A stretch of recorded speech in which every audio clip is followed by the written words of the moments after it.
പ്രിയപ്പെട്ട സുഹൃത്തുക്കൾക്ക് നമസ്കാരം. ചില വാക്കുകൾ കടുപ്പമാണ്. അത് വളരെ ഘനമുള്ള വസ്തു ആഴത്തിലും വ്യാപ്തിയിലും തുളഞ്ഞു കയറും പോലെ മനസ്സിലേക്ക് ആഴ്ന്നിറങ്ങി ഉണങ്ങാത്ത മുറിവുകൾ ഉണ്ടാക്കും. അതുപോലെ ഒരു കടുത്ത വാക്കാണ് ഡോക്ടർ രാവുണ്ണിക്കുറുപ്പ് ഉപയോഗിച്ചത്. ഏട്ടന് ഞങ്ങൾ അന്യരാണല്ലേ എന്ന്. അന്യർ എന്ന പദം ആര് പറഞ്ഞ് പിന്നെ കേൾക്കുന്നതും വേലുണ്ണിക്കുറുപ്പിനെ ദേഷ്യം പിടിപ്പിക്കുന്നുണ്ട്. വേലുണ്ണിക്കുറുപ്പ് സങ്കടത്തോടെ ഓർത്തുപോകുന്ന ഒരു കാര്യമുണ്ട്.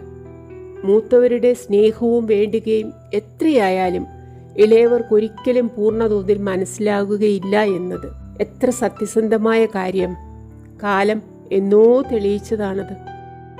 വസന്തം തുടങ്ങുമ്പോഴേ തളിരണിഞ്ഞു തുടങ്ങുന്ന വൃക്ഷലതാദികളെപ്പോലെ കൃഷ്ണനുണ്ണിയുടെ സാന്നിധ്യത്തിൽ മുറിവുകൾ കരിയുകയാണെന്ന് സ്വയം അറിയാതെ രാജിയുടെ മനസ്സ് തളിരണിയാൻ ഇറങ്ങി പുറപ്പെടുകയാണ്. പുലാവ് നൂറിയിലേക്ക് പിക്നിക്കിന് പോകാനൊരുങ്ങുന്ന രാജിയിലെ മാറ്റം കണ്ട് ആനന്ദിക്കുകയാണ് മുത്തശ്ശനും അമ്മയും ശ്രീമാമയും. ഡോക്ടർ രാവുണ്ണിക്കുറുപ്പ് വന്ന് അവകാശം പറഞ്ഞ് സ്വത്ത് ചോദിച്ചതിൻ്റെ സങ്കടത്തിലും ദേഷ്യത്തിലും പുകയുന്ന വേലുണ്ണിക്കുറുപ്പിനെയാണ് നമ്മൾ കഴിഞ്ഞ ലക്കം കണ്ടത്.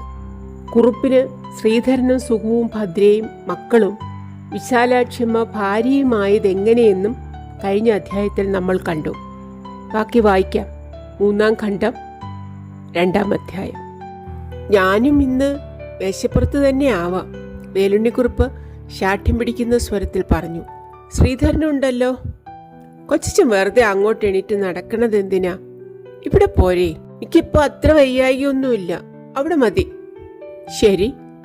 പ്രാതൽ കയറ്റി വെച്ച ട്രോളി തിരിച്ചു നിർത്തിയ ശേഷം ഭദ്ര കൈ നീട്ടി.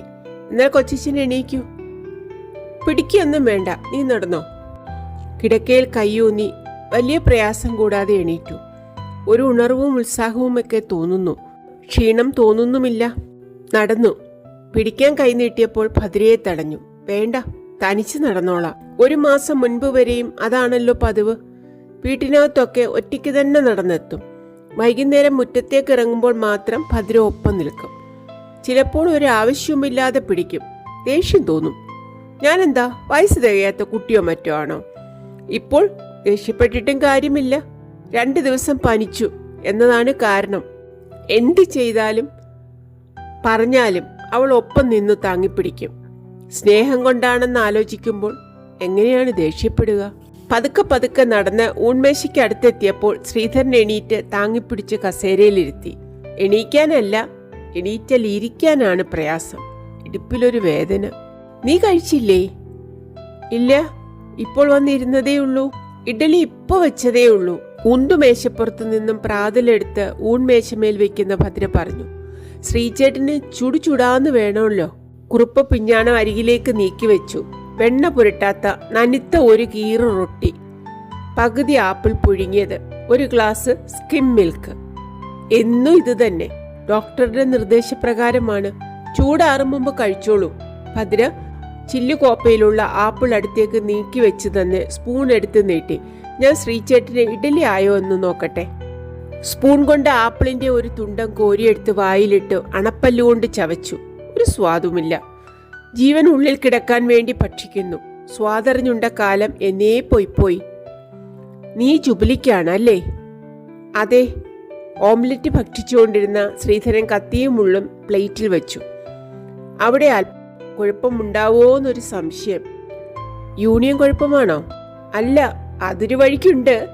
ഇതല്ല, പോലീസ് കേസാണ്. 2 ടാപ്പോസ് തമ്മിൽ അടിപിടി മൂത്ത് കത്തിക്കുത്തായതാണ്. ഇന്നലെ സന്ധ്യയ്ക്ക്.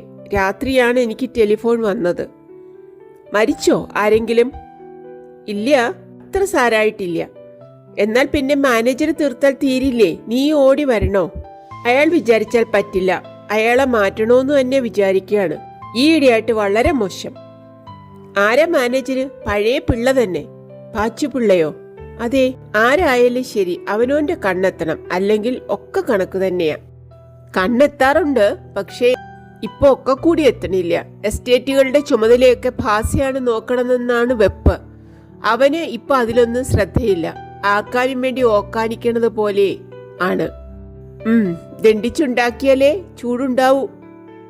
അത് മാത്രമല്ല, കുട്ടമ്മാമൻ പണ്ട് പറയണ്ടായില്ലേ, എസ്റ്റേറ്റുകളുടെ ചാർജൊക്കെ അങ്ങോട്ട് ഏൽപ്പിച്ചു കൊടുക്കാൻ നോക്കിക്കോളാംന്ന്. ഭാസി ഈയിടെ 2-3 തവണയായി അത് കുത്തിപ്പൊക്കുന്നു. അത് സമ്മതിക്കാത്തതിന്റെ പരിഭവമുണ്ട്.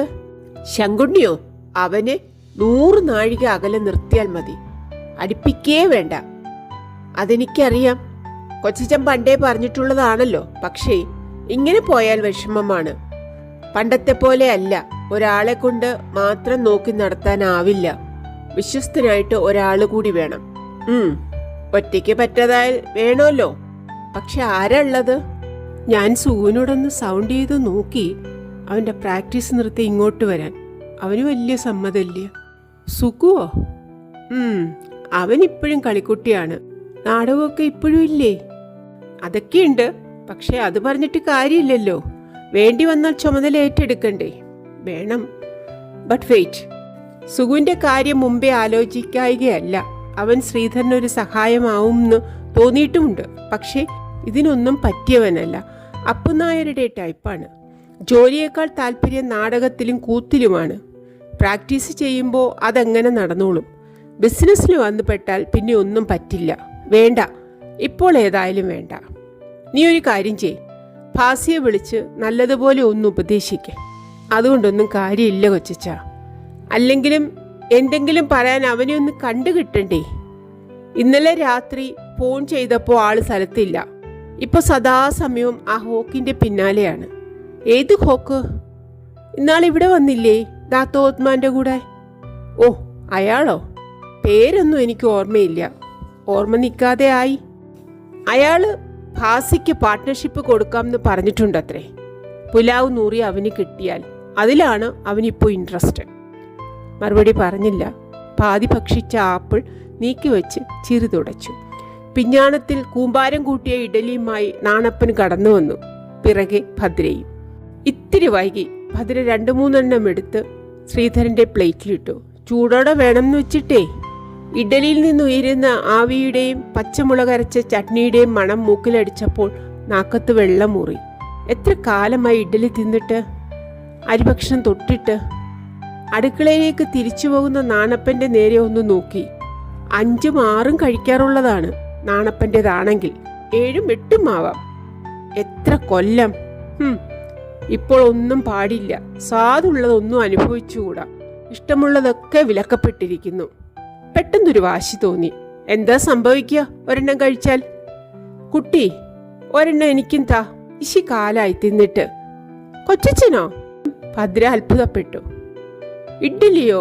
ഇതെന്താ കൊച്ചച്ച പതിവില്ലാണ്ട് ഇങ്ങനെ? പാടില്ല എന്നറിയില്ലേ? ഇന്നിപ്പോ ഒരു കൊതി തോന്നി. താ ഒരെണ്ണം. അതുകൊണ്ടൊന്നും സാരില്ല.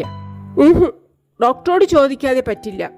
ഡയറ്റ് സ്ട്രിക്റ്റ് ആയിരിക്കണം എന്നാ പറഞ്ഞിരിക്കണത്. ഡയറ്റും മണ്ണാങ്കട്ടി. ഒരു ഇഡ്ഡലി തിന്നോണ്ടൊന്നും ഞാൻ ചാവില്ല. അല്ല, ചത്താൽ തന്നെ എന്താ? ഇത്രയും കാലം ജീവിച്ചോളാം എന്ന് ആർക്കെങ്കിലും കരാർ എഴുതി കൊടുത്തിട്ടുണ്ടോ? കൊണ്ടുപോയി ഇങ്ങോട്ട്. എന്താ വരണമെന്ന് നോക്കാലോ. മലർക്ക് പുഞ്ചിരി തൂകി. ഭദ്ര തലയാട്ടി. ആശങ്കയോടെ ശ്രീധരനെ നോക്കി. ശ്രീചേട്ടനൊന്ന് പറയൂ എന്ന് അഭ്യർത്ഥിക്കുന്ന മട്ടിൽ. സാരല്ല, ശ്രീധരൻ പറഞ്ഞു. കൊച്ചച്ചന് അങ്ങനെ ഒരു കൊതി തോന്നുന്നുണ്ടെങ്കിൽ കൊടുത്തേക്ക്. ഇന്ന് മാത്രം ഇട്ടോ കൊച്ചച്ച, വയറ്റിന് പിടിക്കില്ല. ഭദ്ര പിന്നെയും മടിച്ചു. ഉഴുന്നുവട തിന്നണം എന്ന് പറഞ്ഞുണ്ടായ കോലാഹലം ഓർമ്മയില്ലേ? അത് എണ്ണ അധികമായിട്ടേ. ഇതിനിപ്പോ ആ തകരാറൊന്നും ഇല്ലാന്നേ. ഇങ്ങോട്ട് കൊണ്ടുവാ. ഭദ്ര മനസ്സില്ലാ മനസ്സോടെ ഒരു ഇഡ്ഡലി പിഞ്ഞാണത്തിലിട്ട് നീക്കിവെച്ചു. കുറുപ്പ് വിരലുകൊണ്ട് അതിന്റെ പതുപതുപ്പ് പരിശോധിച്ചു. നല്ല പാകം.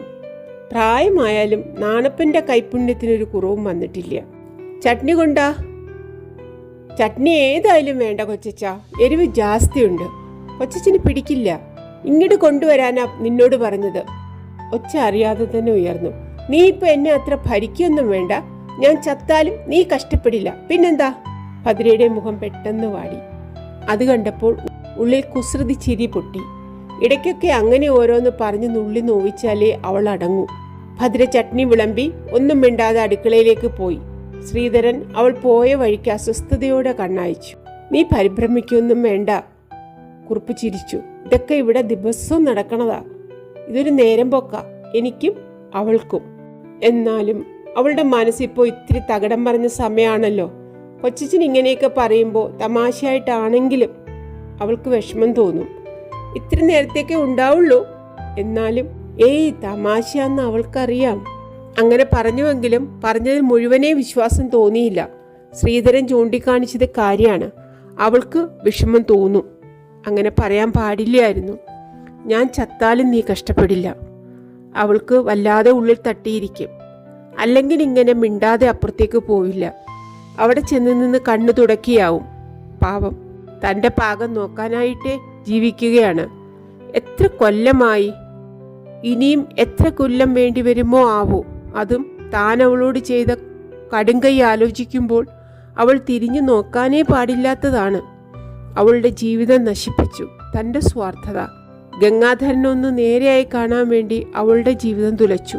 അല്ലെങ്കിൽ കൊച്ചച്ഛൻ തിന്നു. ശ്രീധരന്റെ മുഖത്തേക്ക് നോക്കാൻ ധൈര്യം വന്നില്ല. ഇഡലിയിൽ നിന്ന് ചെറിയൊരു കഷ്ണം പൊട്ടിച്ചെടുത്ത് ചട്നിയിലൊപ്പി വായിലിട്ടു. വായ പുള്ളി. ചൂടും എരിവും. എരിവാണ് സഹിക്കാൻ വയ്യാത്തത്. എരിവുള്ളത് എന്തെങ്കിലും തൊട്ട കാലം മറന്നു. കണ്ണിൽ വെള്ളം പൊടിഞ്ഞു. ചുണ്ട് നീറി. രുചിയേക്കാളേറെ തൊണ്ടയിലൊരു കത്തലാണ് അനുഭവപ്പെട്ടത്. ഭദ്ര പറഞ്ഞത് ശരിയാണ്. അസാധ്യ എരിവുണ്ട്. ഇനി തിന്നണ്ടാന്ന് വെച്ചാലോ? അത് പറ്റില്ല. നിർബന്ധിച്ച് മേടിച്ചിട്ട് തിന്നാഞ്ഞാൽ മോശമാണ്. തോൽവി സമ്മതിക്കലാവും. അത് വയ്യ. തോൽവി സമ്മതിച്ചുകൂടാ. ഈ നിർബന്ധ ബുദ്ധിയാണ് വിജയത്തിന്റെയും പരാജയത്തിന്റെയും കാരണം. അതില്ലായിരുന്നുവെങ്കിൽ ഇക്കണ്ടതൊന്നും സമ്പാദിക്കാൻ ഒക്കുമായിരുന്നില്ല. ഭദ്രയുടെ കണ്ണീരും കാണേണ്ടി വരുമായിരുന്നില്ല. എല്ലാവരും പറഞ്ഞതാണ്, ഗംഗാധരൻ പെട്ടുകഴിഞ്ഞു, ഇനി ഇങ്ങോട്ട് കിട്ടില്ല. മലായിക്കാരികൾ വശ്യം ചെയ്തു കഴിഞ്ഞാൽ പിന്നെ ഒരു രക്ഷയുമില്ല. വശ്യം മണ്ണം കട്ടയാണ്. അങ്ങനെയാണെങ്കിൽ അതൊന്ന് കാണണമല്ലോ. അവനെ വളർത്തി ഒരാളാക്കിയത് ഞാനാണ്. ഉദ്യോഗം മേടിച്ചു കൊടുത്തതും. പിടിച്ചാൽ കിട്ടുമെന്ന് നോക്കട്ടെ. വേലുണ്ണിക്കുറുപ്പിന്റെ മരുമകനാണെങ്കിൽ വേലുണ്ണിക്കുറുപ്പ് പറഞ്ഞത് അനുസരിക്കും. ഇല്ലെങ്കിൽ അപ്പോൾ കാണിച്ചു കൊടുക്കാം. കാണിച്ചു കൊടുക്കേണ്ടി വന്നില്ല. അതിനു മുൻപേ തന്നെ സമ്മതം മൂളി. മൂളാതിരിക്കാൻ അവൻ വിഡ്ഢിയൊന്നുമല്ലല്ലോ. ഭദ്രയെപ്പോലൊരു കുട്ടിയെ കിട്ടാൻ അവൻ 7 ജന്മം തപസ്സിരിക്കണം. എന്തൊരു ചന്തമായിരുന്നു അവൾക്കന്ന്. വിശാലാക്ഷിയുടെയും അപ്പുനായരുടെയും നല്ലതൊക്കെ കിട്ടിയിട്ടുണ്ട്. രൂപത്തിലും സ്വഭാവത്തിലും. ഒരു വാക്കേ പറയേണ്ടി വന്നുള്ളൂ അവളോട്. ഗംഗാധരന്റെ കഥയൊക്കെ അറിയാം. എന്നിട്ടും സമ്മതം. കൊച്ചച്ഛൻ പറഞ്ഞത് വേദവാക്യം. എന്നിട്ടോ ആ കൊശവൻ കഴിവേറി. അവൻ 7 അല്ല 70 ജന്മം നരകത്തിൽ കിടക്കും. സംശയമില്ല. അത്ര ഉള്ളു ചുട്ടിട്ടാണ് ശപിച്ചിട്ടുള്ളത്. ഫലിക്കാതെ പോവില്ല. അല്ലെങ്കിൽ എന്റെ ശാപം എന്തിനാ? അവളുടെ ഒറ്റ നെടുവീർപ്പ് പോരെ അവനെ ഭസ്മമാക്കാൻ. എന്താ വേണമെന്ന് പറഞ്ഞു വാങ്ങിച്ചിട്ട് കൊച്ചച്ഛൻ തിന്നാത്തത്? വേണ്ടെങ്കിൽ വേണ്ട, റൊട്ടി തിന്നാൽ മതി. ചൂട് ഇത്തിരി ആറട്ടെന്ന് വെച്ചിട്ടേ വീണ്ടും ഒരു കഷ്ണം അടർത്തിയെടുത്ത് തിന്നു. അത്ര തന്നെ എരിവും ചൂടും തോന്നിയില്ല. ആദ്യത്തേത് പ്രാണവേദന തന്നെയായിരുന്നു. കുഞ്ഞച്ചൻ ഇന്നലെ കോലാലംപൂരിൽ വന്നിരുന്നു. എന്നെ വന്ന് കണ്ടു. എന്തിനേ? കോലാലംപൂർക്ക് വന്നതോ? ഭാനുവിനെ പരിശോധിപ്പിക്കാൻ. അതിന് അവൾക്കെന്താ? പ്രഗ്നന്റ് അല്ലേ? കഴിഞ്ഞ ആഴ്ച എന്തോ സുഖമില്ലായ തോന്നിയിത്രേ. ഓ ഓ, ഭദ്ര എന്തോ പറഞ്ഞു. കൂടുതലൊന്നുമില്ലല്ലോ? ഇല്ല. പിന്നെ എന്നെ കാണാൻ വന്നത് മറ്റൊരു കാര്യം പറയാനേ. അതെന്താ? അത് കൊച്ചച്ഛനോട് ഇന്നാള് സംസാരിച്ചില്ലേ, വസ്തുവിന്റെ കാര്യം? അത് തന്നെ. അമർത്തിയൊന്ന് മൂളി. കുഞ്ഞച്ചൻ കൊച്ചച്ഛനോട് ഇത്തിരി വല്ലാതെ സംസാരിച്ചു എന്ന് പറഞ്ഞു. He feel sorry about it. മറുപടി പറഞ്ഞില്ല. പെട്ടെന്ന് ഉള്ളിലെവിടെയോ വിങ്ങി നിന്ന ഒരു പോളൻ പൊട്ടിയതുപോലെ തോന്നി. വിഡ്ഢി, എന്തോ 2 വാക്ക് പറഞ്ഞു എന്ന് വെച്ചിട്ട് ശ്രീധരനോട് പോയി സോറി പറയാനുണ്ടോ? നേരിട്ട് പറയാൻ നാണായിട്ടായിരിക്കും. പാവം ചെക്കൻ. ഭാസിയും എന്തെങ്കിലും കുരുത്തക്കേട് പറയേ കാണിക്കേ ചെയ്തിട്ടുണ്ടെങ്കിൽ അതും ക്ഷമിക്കണം എന്ന് പറഞ്ഞു. ഭാസി കുരുത്തക്കേടല്ലാതെ ഒന്നും കാണിക്കാറില്ലെന്ന് നീയല്ലേ പറയാറ്? വിവരക്കേട് കൊണ്ടാണ്. എടുത്തു ചാട്ടു. ഉള്ളിൽ അവനൊരു ശുദ്ധനാ. ആരെങ്കിലും പിന്നിൽ കൂടി എന്തെങ്കിലും പറഞ്ഞാൽ അതൊക്കെ കേൾക്കും. ഇപ്പൊ കുട്ടമ്മാമനാ പിന്നില് എന്ന് വെച്ചാൽ അവന് അധോഗതി ആയെന്നർത്ഥം. അതെന്തെങ്കിലും ആവട്ടെ, അത് അവന്റെ കാര്യം. അത് വിചാരിച്ചിട്ട് എന്താ പറയാൻ കൊണ്ടുവന്നത്? അല്ല, കൊച്ചച്ഛന് ഞാനൊന്നും പറഞ്ഞു തരേണ്ട കാര്യമില്ല. എന്നാലും കുഞ്ഞച്ഛൻ ഇങ്ങനെയൊക്കെ പറഞ്ഞ സ്ഥിതിക്ക് ഭാസിയുടെ കാര്യം ഒന്ന് കൺസിഡർ ചെയ്യണം എന്നാണ് എനിക്ക് തോന്നണത്. മിസ്റ്റർ ഉണ്ണിക്കും അത് തന്നെയാണ് അഭിപ്രായം. ഉണ്ണിയുടെ അഭിപ്രായം എനിക്കറിയാം. നിന്റെ അഭിപ്രായം എന്താ? പുലാവ് നൂറിയിലെ വസ്തു നിർബന്ധമാണെങ്കിൽ അവനെടുത്തോട്ടെ. നീ അതാണോ പറയണത്? അതെ. നിനക്കെന്തോ പ്ലാൻ ഉണ്ടായിരുന്നില്ലേ? അത് വേണ്ടെന്ന് വെക്കാം, സാരമില്ല. അവന് ഹോക്കുമായി കൂട്ടുചേർന്ന് അവിടെ ഒരു ടൂറിസ്റ്റ് കോംപ്ലക്സ് പണിയണം എന്നാണ്. ദാത്തോത്മാനും അതിൽ താല്പര്യമുണ്ട്. അങ്ങേര് പറഞ്ഞാൽ തീരെ തട്ടിക്കളയണത് ശരിയല്ല. മെയ് 13 ശേഷം മലായ്ക്കാരുടെ ഭരണമാണെന്ന് കൊച്ചച്ഛൻ അറിയാലോ. ദാത്തോത്മാൻ തന്നെ അടുത്ത് മന്ത്രിയാവും. മുഷിപ്പിക്കാതിരിക്കേണ്ടത് ആവശ്യമാണ്. അവരുടെ കാലായി അല്ലേ? അതെ, ഇന്നലെ വരെ ഡ്രൈവറും തമ്പിയുമായിരുന്നവരാ ഇപ്പൊ മന്ത്രിമാര്. രാജ്യം എവിടേക്കാണാവോ പോക്ക്? അത് നോക്കിയാൽ പറ്റില്ലല്ലോ. അവരെ എതിർത്ത് ഈ നാട്ടിൽ ജീവിക്കാൻ പറ്റുമോ? നെടുവീർപ്പിട്ടു. പണ്ടത്തെ വെള്ളക്കാരൻ്റെ കാലായിരുന്നെങ്കിൽ പറഞ്ഞിട്ട് കാര്യമില്ലല്ലോ. അതെ, അതുകൊണ്ടാ ഞാൻ പറഞ്ഞത്. ദാത്തോത്മാന് താല്പര്യമുള്ള സ്ഥിതിക്ക് അതൊന്ന് ആലോചിക്കണം. കൊടുക്കാം, പക്ഷേ അവനൊരു ഒരുപ്പോക്കനാ, നശിപ്പിക്കേ ഉള്ളൂ. അത് ശരിയാണ്, പക്ഷെ അതിനൊരു കാര്യം ചെയ്താൽ മതി. പാസിയുടെ പേരിൽ കൊടുക്കണ്ട, കുഞ്ഞച്ചന്റെ പേരിൽ കൊടുക്കാം. അപ്പൊ പിന്നെ നിയന്ത്രണം ഉണ്ടാവും, പേടിക്കാനില്ല. രാവുണ്ണി പറഞ്ഞതാണോ ഈ വഴി? അല്ലല്ല, ഇല്ല, എൻ്റെ ഐഡിയ ആണ്. ആലോചിക്കാം. എല്ലാവരും ഇങ്ങനെ പറയുമ്പോൾ എന്തെങ്കിലും ചെയ്യാതിരിക്കുന്നത് ശരിയല്ല. കൊടുക്കാൻ വേണ്ടുവോളമുണ്ട്. പക്ഷെ കൊടുക്കണമെന്ന് സ്വമേധയാ തോന്നണ്ടേ? അർഹതയില്ലാത്തവരാണ് എല്ലാവരും. കൊടുക്കുകയാണെങ്കിൽ തന്നെ സന്തോഷത്തോടെ ആവില്ല. സന്തോഷത്തോടെ കൊടുക്കണത് ഇവർക്ക് മാത്രമായിരിക്കും, പ്രത്യേകിച്ച് ഭദ്രയ്ക്ക്. അവൾ എന്താ അടുക്കളയിൽ നിന്ന് വരാത്തത്? പിന്നെ ദാത്തോ ഇന്നലെ ഫോൺ ചെയ്തിരുന്നു സപ്തതി ആഘോഷത്തെപ്പറ്റി സംസാരിക്കാൻ. ഓ അതോ? എന്നിട്ട്? അവരുടെ കമ്മിറ്റി ഒരു ടെൻഡേറ്റീവ് പ്രോഗ്രാം ഉണ്ടാക്കിയിട്ടുണ്ട്. സ്കൂൾ ഹാളിൽ വെച്ചിട്ടായിരിക്കും main function. Deputy prime minister വരാമെന്ന് സമ്മതിച്ചിട്ടുണ്ട്. പ്രൈം മിനിസ്റ്റർ തന്നെ വരുത്താനുള്ള ശ്രമമാണിപ്പോൾ. വേണ്ടാന്ന് പറഞ്ഞാലും നിൽക്കില്ല. അപ്പൊ പിന്നെ ഒപ്പം നിൽക്കാണ് നല്ലത്. ആ പറഞ്ഞത് ശരിയാണ്. പിന്നെ ഇവിടെ ഈ വീട്ടിൽ വെച്ചിട്ടും ചിലതൊക്കെ വേണമെന്ന് പ്ലാനുണ്ട് ഞങ്ങളുടെ വകയായിട്ട്. ഇവിടെ ഒന്നും വേണ്ട, ഉറപ്പിച്ചു തന്നെ പറഞ്ഞു. ഒരാഘോഷവും വേണ്ട, ഒരാർപ്പാടവും വേണ്ട. അങ്ങനെ ക്ഷണിച്ചാൽ എങ്ങനെയാ കൊച്ചച്ച? നാട്ടുകാരൊക്കെ ആഘോഷിക്കുമ്പോൾ ഞങ്ങൾക്കും വേണ്ടേ? കുഞ്ഞച്ചന്റെ മക്കളും നമ്മുടെയൊക്കെ ബന്ധുക്കളും കൊച്ചച്ചന്റെ പഴയ കൂട്ടുകാരും മറ്റും എത്തും. അതൊക്കെ ആവശ്യമാണ്. അല്ലെങ്കിൽ ഭദ്രയോട് ചോദിച്ചു നോക്കൂ. എന്താ അത്? അടുക്കളയിൽ നിന്ന് കാപ്പിയുമായി എത്തിയ ഭദ്ര ചോദിച്ചു. എന്താ സംഗതി? കൊച്ചച്ചന്റെ സപ്തതിയുടെ കാര്യം പറയായിരുന്നു. നാട്ടുകാർ ആഘോഷിക്കുമ്പോൾ നമുക്കിവിടെയും ചിലതൊക്കെ വേണമെന്ന് ഞാൻ പറയായിരുന്നു. വേണ്ടാന്ന് കൊച്ചച്ചൻ. എന്തിനാ ഈ കാട്ടിക്കൂട്ടലെന്നാ ഞാൻ ചോദിക്കണത്. ഞങ്ങൾ ചെയ്യണത് കാട്ടിക്കൂട്ടലാണോ കൊച്ചച്ച? എന്നല്ല ഞാൻ ഉദ്ദേശിച്ചത്. പറഞ്ഞപ്പോൾ അങ്ങനെ നാക്കത്ത് വന്നേ ഉള്ളൂ. ഈ തിരക്കും ബഹളവും ഒന്നും എനിക്കിഷ്ടല്ല എന്ന് ഞാൻ പറഞ്ഞത്. 1-2 ദിവസമല്ലേ, ഞങ്ങൾക്ക് വേണ്ടി കൊച്ചച്ചൻ അത് സഹിക്കണം. ശ്രീധരൻ തറപ്പിച്ചു പറഞ്ഞു. കൊച്ചച്ചനാണ് ഞങ്ങൾക്കെല്ലാം.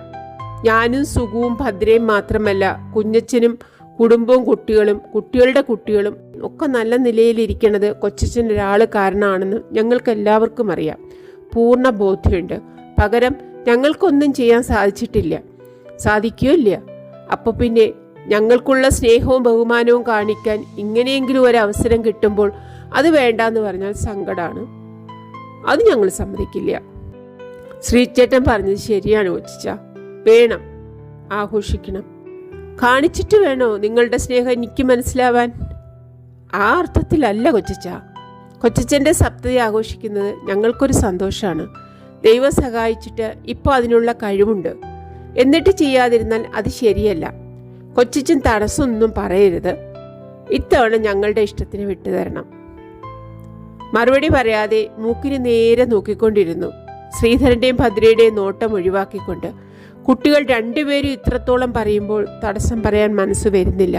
പക്ഷേ കഴിഞ്ഞ കാലം ആലോചിക്കുമ്പോൾ ശരിയെന്ന് പറയാനും മനസ്സ് വരുന്നില്ല. ആഘോഷങ്ങളിൽ നിന്നും ആർഭാടങ്ങളിൽ നിന്നും അകന്നാണ് ഇത്രയും കാലം ജീവിച്ചത്. ഇതൊന്നും താൻ അർഹിക്കുന്നില്ല. പാപത്തിന്റെ കറപുരണ്ട ജീവിതമാണ് തൻ്റേത്. ചില്ലറ പാപമല്ല, കൊലച്ചോര ഒഴുകുന്നതാണ് കൈകൾ. കൊലപാതകിക്ക് സപ്തതി ആഘോഷമോ? ഉള്ളിൽ കരിങ്കൽ ചില്ലിയുടെ ഒരു മലയിടിഞ്ഞു വീണതുപോലെ തോന്നി. കൂർത്തുമൂർത്ത ഓർമ്മകളുടെ ശകലങ്ങൾ തലയ്ക്ക് ചുറ്റും പാറി നടക്കുന്നു. മിന്നാമിനുങ്ങൾ മിന്നുന്നു, മായുന്നു, മിന്നുന്നു, ആളിക്കത്തുന്നു. ആളിക്കത്തുന്ന തീയിൽ ഇളകുന്ന വെളിച്ചത്തിൽ ഒളിച്ചു കളിക്കുന്ന നിഴലുകൾ. കുന്നിൻ ചെരുവ്, കത്തിക്കരിഞ്ഞു കിടക്കുന്ന കുറ്റിക്കാടുകൾ, ചില്ലുടഞ്ഞു തെറിച്ച നക്ഷത്രങ്ങൾ, പീലിച്ചൂലുകൾ വീശുന്ന വൃക്ഷങ്ങളുടെ അസ്ഥിമാത്രമായ വെളുത്ത കൈകൾ. പല്ലിളിക്കുന്ന ഇരുട്ട്, അവ്യക്തം, അയഥാർത്ഥം, ദുസ്വപ്നം പോലെ. വിസ്മൃതിയുടെ പൊട്ടക്കിണറ്റിൽ നിന്ന് എത്തി നോക്കുന്ന പ്രേത വെളിച്ചം ഉരുണ്ടുരുണ്ടെത്തുന്നു പിന്നാലെ. പിടിച്ചിൽ ഓടണം, ഓടി രക്ഷപ്പെടണം, എണീറ്റോടണം. എന്താ കൊച്ചിച്ചാ? ഭദ്ര വന്ന് പിടിച്ചു. എണീക്കണോ? വേണ്ട. അവളെ നോക്കി ചിരിക്കാൻ ശ്രമിച്ചു. ഒന്ന് ശരിക്കിരിക്കാനേ. പറയുമ്പോൾ കിതപ്പ് തോന്നി. ഞാൻ എന്തോന്ന് വിചാരിച്ചു. ഭദ്ര കസേരയുടെ പിന്നിൽ തന്നെ നിന്നു. മുഖത്തെന്തോ വല്ലാതെ. ഒരു വസ്തുവില്ല. എന്തേ നീ പറഞ്ഞിരുന്നത് ശ്രീധര? സപ്തതി ആഘോഷത്തിന്റെ കാര്യം. ഇവിടെ ചിലതൊക്കെ വേണമെന്ന്. ശരി, നെടുവേർപ്പിട്ടു. നിങ്ങളുടെയൊക്കെ ഇഷ്ടം പോലെ ആവട്ടെ. പക്ഷേ എൻ്റെ കുട്ടിയോടൊന്ന് മനസ്സിലാക്കണം, ഞാനിതൊന്നും ഡിസേർവ് ചെയ്യണില്ല. അതെന്താ അങ്ങനെ കൊച്ചച്ച? കൊച്ചച്ചനെ പോലെ അർഹിക്കണവര് വേറെയുണ്ടോ? നിനക്കറിയാഞ്ഞിട്ടാ ശ്രീധര. പുറമേക്ക് കാണണ പോലെ അല്ല. ഞാൻ ഇശി പാപം ചെയ്തിട്ടുണ്ട്. പാവേ ചെയ്തിട്ടുള്ളൂ എന്ന് തന്നെ പറയാം. തെറ്റ് പറ്റാത്തവരും പാപം ചെയ്യാത്തവരും ആരാ ഉള്ളത് കൊച്ചച്ച? പക്ഷേ കരുതിക്കൂട്ടി കൊച്ചച്ചൻ ഒരു പാപവും ചെയ്തിട്ടില്ല എന്ന് ഞങ്ങൾക്കൊക്കെ അറിയാം. ചില്ലറ വല്ല തെറ്റുകളും പറ്റിയിട്ടുണ്ടെങ്കിൽ തന്നെ അതിലിരട്ടിയുടെ ഇരട്ടി സൽക്കർമ്മവും ചെയ്തിട്ടുണ്ടല്ലോ. ശ്രീധരൻ പിഞ്ഞാണം ഒരു വശത്തേക്ക് നീക്കിവെച്ച് കാപ്പിയെടുത്ത് മോന്തി. ഈ വീട്ടിനും ഈ നാട്ടിനും വേണ്ടി കൊച്ചച്ചൻ ചെയ്തിട്ടുള്ളത് ആലോചിച്ചാൽ 100 ജന്മത്തിലെ പാപം മുഴുവൻ കഴുകിപ്പോവാനുള്ള പുണ്യമുണ്ട്. അടുക്കള വാതിൽക്കിലേക്ക് ചുമ്മാതെ മിഴിച്ചു നോക്കിക്കൊണ്ടിരുന്നു. എന്തറിഞ്ഞിട്ടാണ് ശ്രീധരൻ ഇങ്ങനെയൊക്കെ പറയുന്നത്? ഗംഗയിലെ വെള്ളം മുഴുവനുണ്ടെങ്കിലും കഴുകിപ്പോവാത്തത്ര ചോരയുണ്ട് തൻ്റെ കൈവിരലുകളിൽ. അതവനറിയില്ല. അറിഞ്ഞിരുന്നുവെങ്കിൽ പാല് കുടിക്കൂ കൊച്ചച്ച. ഭദ്ര കപ്പെടുത്തുയർത്തിപ്പിടിച്ചു. ആറിത്തുടങ്ങി. ഓപ്പം മേടിച്ചു മോന്തി. കൈ വല്ലാതെ വിറയ്ക്കുന്നു. ഭദ്ര കൈ ചേർത്ത് പിടിച്ചു. അവളുടെ മുഖത്ത് നോക്കാൻ ധൈര്യം വന്നില്ല. തൻ്റെ രഹസ്യങ്ങളൊക്കെ നെറ്റിയിൽ എഴുതി പതിപ്പിച്ചിട്ടുണ്ടെന്നൊരു തോന്നൽ. കഴിഞ്ഞ 10-20 കൊല്ലത്തിനുള്ളിൽ ഏറെക്കുറെ മറക്കാൻ പഠിച്ചതാണ്. പക്ഷേ സപ്തതി ആഘോഷം എന്ന് കേൾക്കുമ്പോൾ മനസ്സ് കിടുങ്ങുന്നു. മിസ്റ്റർ ഉണ്ണി വന്നോ അമ്മേ? പിറകിൽ നിന്നും രാജിയുടെ ഉത്സാഹം തുളുമ്പുന്ന ഒച്ച. 7:30 എത്തുമെന്ന് പറഞ്ഞിരുന്നു. 7:30 ആവണതല്ലേ ഉള്ളൂ. ഭദ്ര കപ്പിലെ പിടിവിടാതെ പറഞ്ഞു. പറഞ്ഞാൽ കണിശത്തിനെത്തും. വേഗം കാപ്പി കുടിച്ചോ. കപ്പ് ചുണ്ടത്തുനിന്ന് നീക്കി രാജി അത്ഭുതത്തോടെ നോക്കി. എന്തൊരു മാറ്റമാണ് വന്നിരിക്കുന്നത് അവൾക്ക്. ജീൻസും ബ്ലൗസും ധരിച്ചിരിക്കുന്നു, സാരിക്ക് പകരം. കണ്ടാൽ കുട്ടിയാണെന്ന് തോന്നും. മുഖം പ്രസന്നമാണ്. നീ പിക്നിക്കിന് പോവാണ്? പിക്നിക്കിനൊന്നും അല്ല മുത്തശ്ശ. പ്രാതൽ കഴിക്കാനിരുന്നു കൊണ്ട് രാജി പറഞ്ഞു. ചുമ്മാ ഒന്ന് പോണൂന്ന് മാത്രം.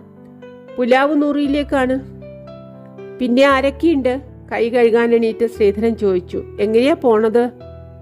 അധികം പേരൊന്നുമില്ല. രാജി ധൃതിപ്പെട്ട് ഇഡ്ഡലി തിന്നുകൊണ്ടിരുന്നു. മിസ്റ്റർ ഉണ്ണി എന്തോ കാര്യത്തിന് പോണുണ്ടോന്ന് പറഞ്ഞു. അപ്പോ ജിം പുറപ്പെട്ടു. എന്നെയും വിളിച്ചു. പ്രിയേ ഉണ്ടാവും, ഒരുപക്ഷെ ജയനും. പിന്നെ ഞാൻ എൻ്റെ പുതിയൊരു ഫ്രണ്ടിനെയും വിളിച്ചിട്ടുണ്ട്. അതാരാ നിന്റെ പുതിയ ഫ്രണ്ട്? ഫ്രണ്ടെന്ന് പറഞ്ഞുകൂടാ. അറിയണ ഒരു തമിഴ് ഗേളാണ്. ഡിസ്ട്രിക്ട് ഓഫീസിൽ ജോലി എടുക്കുന്ന കുട്ടിയാണ്. വർത്തമാനം പറയാനൊരു കൂട്ട് വേണമെന്ന് വെച്ച് വിളിച്ചതാ. അത് നന്നായി. എപ്പോഴാ മടങ്ങ? ആഫ്റ്റർനൂണില്, ബിഫോർ 4.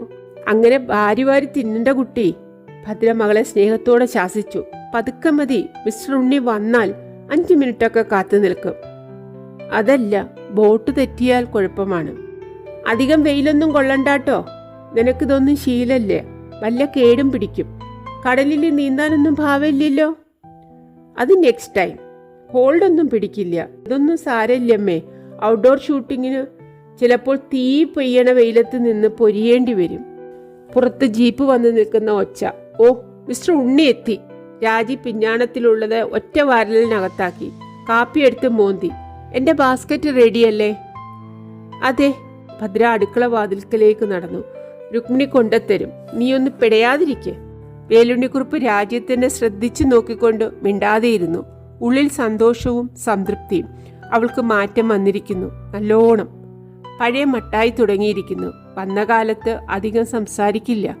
എന്തെങ്കിലും ചോദിച്ചാൽ മിണ്ടാറില്ല. വല്ല ദിക്കിലും മുനിഞ്ഞിരിക്കും. അല്ലെങ്കിൽ തൂണും ചാരി നിന്ന് നെടുവേർപ്പിടും. കുളിയും ഊണും ഒന്നും വേണ്ട പോലെയില്ല. നല്ല സാരിയും കൂടെ ഉടുക്കില്ല. ഇപ്പോൾ അതല്ല, മ്ലാനത പോയി, കളിയും ചിരിയും കുറേശ്ശെയുണ്ട്. ഇന്നാളൊരു മൂളിപ്പാട്ട് പാടണതുകൂടി കേട്ടു. കുറച്ച് ദിവസം കൂടി കഴിഞ്ഞാൽ തികച്ചും പണ്ടത്തെ പോലെയാവും. എന്നാൽ ഭാഗ്യമായി. പണ്ട് എന്തൊരു കുസൃതി കുടിക്കുകയായിരുന്നു. തുള്ളിച്ചാടിയേ നടക്കൂ. ഭരതനാട്യത്തിന്റെ പദങ്ങൾ വെച്ചുകൊണ്ട്, കൈമുദ്രകൾ കാണിച്ചുകൊണ്ട്. വയസ്സ് 10-14 മടിയിൽ കയറിയിരിക്കും. വിരലുകൊണ്ട് മുദ്ര പിടിച്ച് ചോദിക്കും, ഇതെന്താ അറിയോ മുത്തശ്ശ? ഇല്ല. ഇതാണ് ഹംസാസ്യം. ഇങ്ങനെ തള്ളവിരല് മാത്രം ഉയർത്തിപ്പിടിച്ചാൽ ശിഖരം. ആഹാ, ഇതെന്താന്ന് നിനക്കറിയോ? മുഷ്ടി ചുരുട്ടി പിടിച്ചുകൊണ്ട് ചോദിക്കും. ഇല്ല, ഇത് ടീച്ചർ പഠിപ്പിച്ചു തന്നിട്ടില്ല. ഇതാണ് അവളുടെ തലയിൽ കളിയായിട്ട് കിഴുക്കും. ഇതാണ് കിഴുക്ക്. ഇരുവരും ചിരിക്കും. അമ്മ്യാരി കുട്ടികളെ പോലെ ഞൊറിവെച്ച നിര്യാണി മൂടുന്ന പട്ട് പാവാടയും എടുത്ത് പാദസരം കിലുക്കിക്കൊണ്ട് കോണി കയറുന്നതും ഇറങ്ങുന്നതും ഇപ്പോഴും കണ്ണിൽ കാണുന്നു. കസേരയുടെ പിന്നിൽ കൂടി വന്ന് കഴുത്തിൽ കൈയിട്ട് ചെവിയിൽ സ്വകാര്യം പറയുന്നതും. വർത്തമാനം പറഞ്ഞു തുടങ്ങിയാൽ തനിക്കിലുക്കാൻ പെട്ടി തന്നെ. സ്കൂൾ വിട്ടു വന്നാൽ ബഹളത്തോട് ബഹളമായിരിക്കും. അവൾ മദിരാശിക്ക് പോയതോടെ വീടാകെ ഉറങ്ങി. തിരിച്ചെത്തിയിട്ട് ഉണർന്നില്ല. ഇപ്പോൾ കുറേശ്ശെ ഉണരുന്ന ലക്ഷണമുണ്ട്. ഈശ്വര, എന്റെ കുട്ടിക്ക് ഇനിയും ഒരു തരത്തിലുള്ള ദുഃഖവും വരുത്തരുതേ. പൂമുഖത്ത് ഉണ്ണിയുടെ ശബ്ദം. ശ്രീധരനോട് എന്തോ സംസാരിക്കുകയാണ്. രാജി എഴുന്നേറ്റ് കൈ കഴുകാൻ വാഷ് ബേസിനിലേക്ക് നടന്നു. ചൊറുചുറുക്കൂടെ പ്രസരിപ്പ് തിരിച്ചു കിട്ടിയതുപോലെ. രുക്മിണി തൂക്കിപ്പിടിക്കാവുന്ന ചെറിയൊരു കുട്ടിയുമായി ഉമ്മറത്തേക്ക് കടന്നുപോയി. കൈ കഴുകാറായില്ലേ? ആ, കഴുകാം. ഭദ്ര ഫിംഗർ ബൗളിൽ വെള്ളം കൊണ്ടുവന്നു വെച്ചു.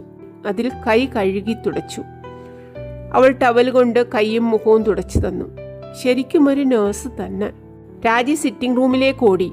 മേലുദ്യോഗസ്ഥന്റെ മുമ്പിൽ റിപ്പോർട്ട് ചെയ്യുന്ന പട്ടാളക്കാരന്റെ സ്വരത്തിൽ അവൾ പറയുന്നത് കേട്ടു. ഞാൻ റെഡി. ഭദ്ര പിടിച്ചെഴുന്നേൽപ്പിച്ചു. അവളുടെ തോളത്ത് കൈവച്ച് സിറ്റിംഗ് റൂമിലേക്ക് നടന്നു. കൃഷ്ണനുണ്ണിയും ശ്രീധരനും ഒരു വശത്തേക്ക് ഒതുങ്ങി നിന്നു. രാജി മുറ്റത്തേക്ക് ഇറങ്ങിക്കഴിഞ്ഞിരുന്നു. എന്നെ കൂടി പിക്നിക്കിന് കൊണ്ടുപോകുമോ? സിംഹാസനം പോലെയുള്ള വലിയ കസേരയിൽ ഇരിക്കുന്നതിനിടയിൽ ഒരു കണ്ണിറുക്കി കുസൃതി ചിരിയോടെ ചോദിച്ചു. എനിക്കും നല്ല ഉത്സാഹമൊക്കെ തോന്നുന്നുണ്ട് ട്ടാ. അതിനെന്താ വിരോധം? ഉണ്ണി തമാശയിൽ പങ്കുചേർന്നു. പുറപ്പെട്ടോളൂ. തേര് റെഡിയാണ്, സൂതനും റെഡി. ഇല്ല, ഇവിടെ എപ്പോഴേ തയ്യാറാണ്. പക്ഷെ ഞാൻ കാത്തിരിക്കുന്നത് ഈ തേരല്ലെന്ന് മാത്രം. കൊച്ചച്ചൻ തുടങ്ങി. കസേരയുടെ പിറകിൽ നിന്നിരുന്ന ഭദ്ര പരിഭവിച്ചു. ഇങ്ങനെ ഓരോന്ന് പറഞ്ഞുകൊണ്ടിരിക്കും. പേടിക്കൊന്നും വേണ്ട. കൃഷ്ണനുണ്ണി ചിരിച്ചു. ആ തേരിന് വരാനുള്ള വഴി തയ്യാറായിട്ടില്ല. കുന്ന് കയറി വരണ്ടേ? ഇത്തിരി കാലം പിടി. അങ്ങനെ ധൃതി പിടിച്ചാലൊന്നും ഞങ്ങൾ സമ്മതിക്കില്ല. ആ തേരിന് വരാൻ വഴിയേ വേണ്ടാലോ. ഹോവർക്രാഫ്റ്റ് ആവും അല്ലേ? ഉണ്ണി പിന്നെയും ചിരിച്ചു. എന്നാലും ഞങ്ങൾ കടത്തിവിടില്ല. ആട്ടെ, നിന്നാൽ പറ്റില്ല. ബോട്ട് തെറ്റും. ഞാൻ ഇറങ്ങട്ടെ. വൈകുന്നേരം വരില്ലേ? വരാം. ശരി. ശ്രീധരൻ ഉണ്ണിയെ അനുഗമിച്ച് വാതിൽ കടന്ന് പുറത്തേക്ക് ഇറങ്ങി. തല പിന്നാക്കം ചെരിച്ച് ഭദ്രയെ നോക്കി. അവൾ സ്വപ്നം കാണുന്നത് പോലെ ജനാലയിലൂടെ നോക്കിക്കൊണ്ട് നിൽക്കുകയാണ്. ഡ്രൈവേയിൽ രാജി നിൽക്കുന്നുണ്ട്. ജീപ്പിനടുത്ത് മഞ്ഞക്കള്ളികളും നീലവരകളുമുള്ള അവളുടെ ബ്ലൗസ് വെയിലത്ത് തിളങ്ങുന്നു. ചിത്രശലഭത്തിന്റെ ചിറകുപോലെ. ഇന്ന് രാജിക്ക് ഇത്തിരി ഉത്സാഹമൊക്കെ ഉണ്ട് അല്ലേ? ഇത്തിരി തെളിച്ചം കാണാനുണ്ട്.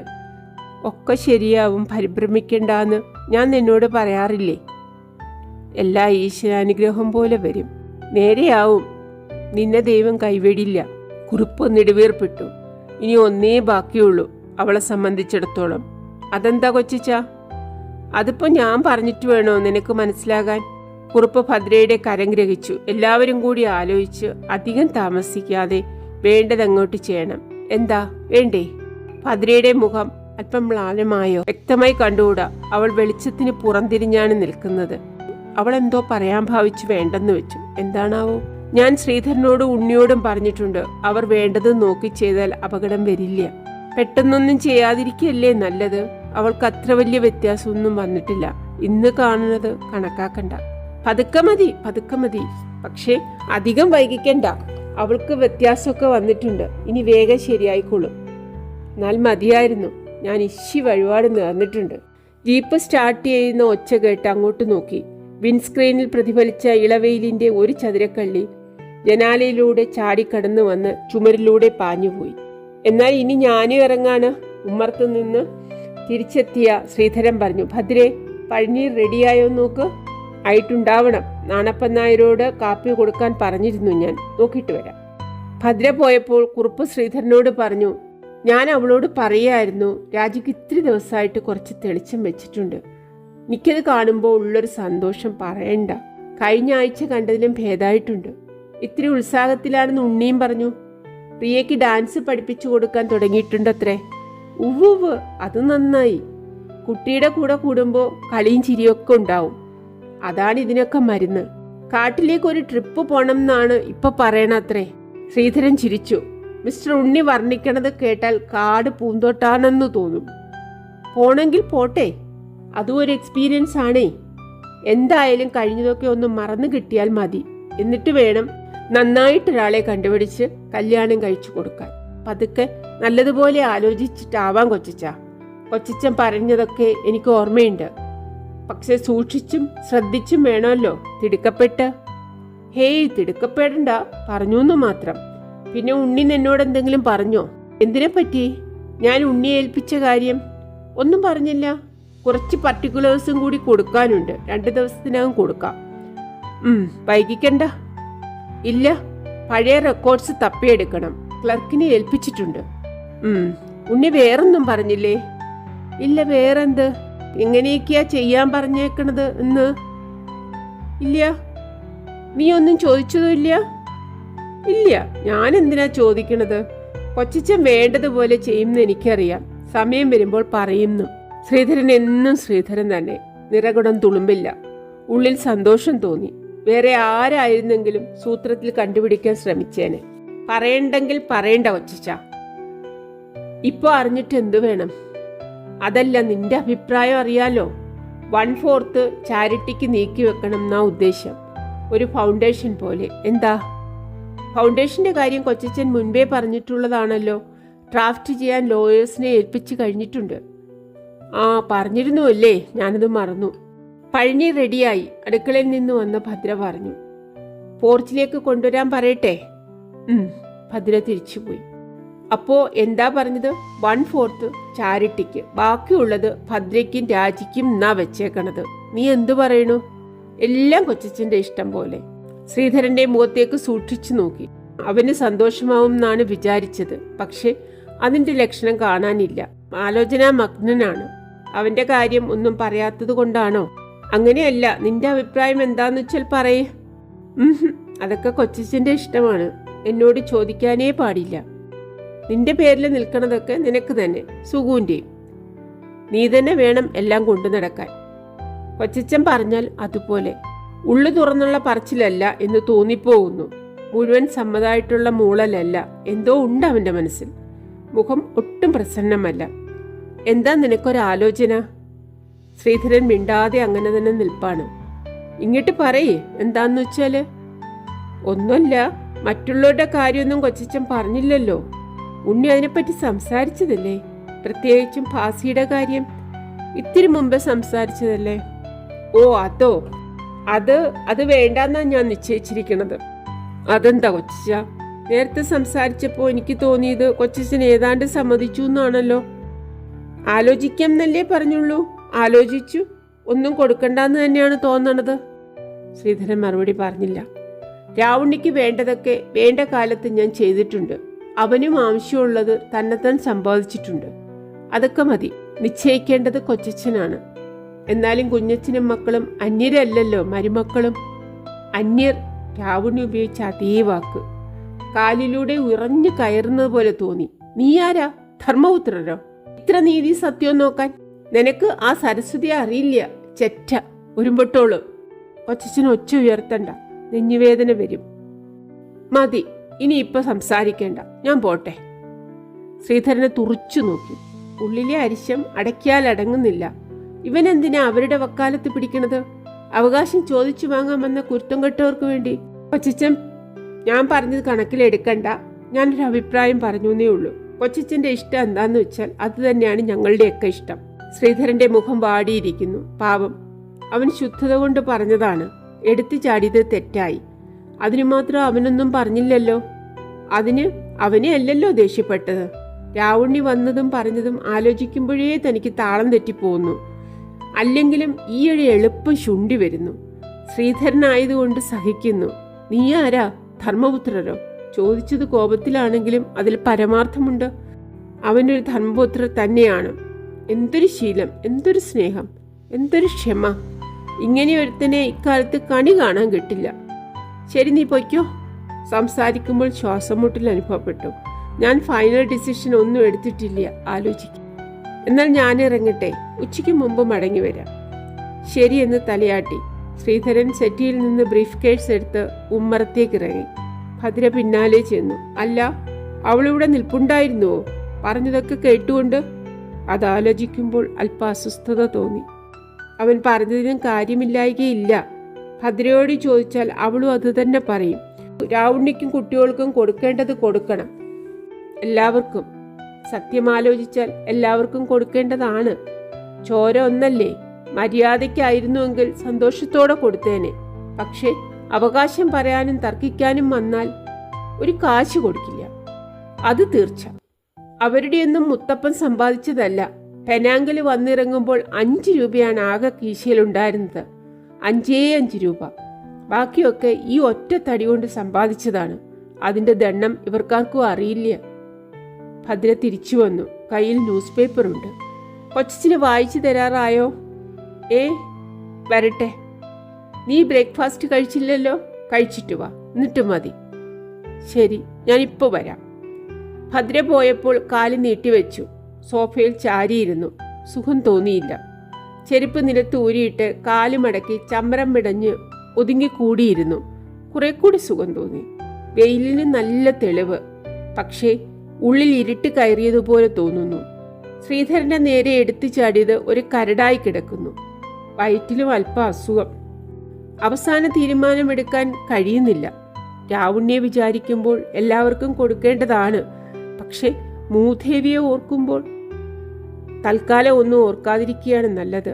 ഭദ്ര പേപ്പർ വായിക്കാൻ വരുന്നത് വരെ കണ്ണടച്ചങ്ങനെ ഇരിക്കാം. സമയം വരുമ്പോൾ തോന്നേണ്ടത് തോന്നിക്കൊള്ളും. പ്രിയപ്പെട്ട സുഹൃത്തുക്കളെ, 1-ാം അധ്യായം 2 ഭാഗങ്ങളായിട്ടാണ്. അതിലെ 2-ാം ഭാഗം വായിച്ചു കഴിഞ്ഞു. അടുത്ത അധ്യായവുമായി വേഗം എത്തും. Thank you.